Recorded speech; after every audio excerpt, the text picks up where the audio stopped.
Magdedemanda ang mayor ng Brooks Point, Palawan laban sa kumpanyang nag-utos ng pagputol ng libu-libong puno. Nagpaliwanag ng mining company kasunod ng maling pagkondena ni dating DNR Secretary Gina Lopez. Saksi, si Marisol Abduraman.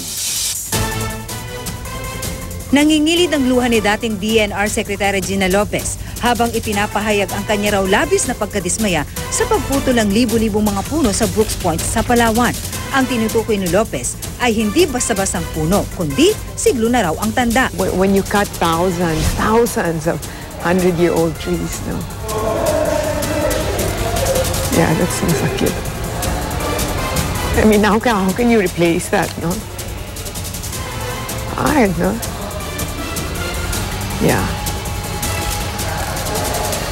How can you replace that? You wait another 100 years? Sa mga litratong ito na ipinost ng dating Kalim sa kanyang Facebook account, makikita ang mga pinutol na puno na hindi mayakap ng tao sa laki. Mga punong ani Lopez ay bumubuhay sa komunidad sa lugar. I canceled na nga the ECC, you know, and then they just do it 2 days after. So even the mayor was not allowed to go in. They used unregistered chainsaws. Talagang garapal, no? Like really, really bad. Really bad. They have no permit. Why would they do something like that now without permit? Sa isang pahayag, sinabi ng Global Ferronickel Holdings Incorporated, ang affiliate ng Itila Nickel Corporation ang nagmamay-ari ng minahan sa Brooks Point na may kaukulang permit ang pagputol ng mga puno. Ang kanselasyon daw ng ECC ay subject naman daw ng motion for reconsideration.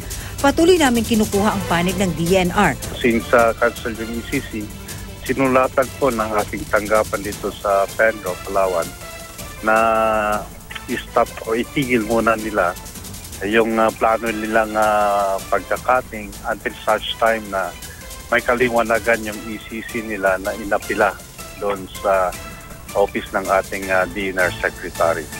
Nauna nang sinabi ng Brooks Point Mayor Jean Feliciano kay Lopez na dapat na ipakulong ang mga responsable sa iligal na pagmimina.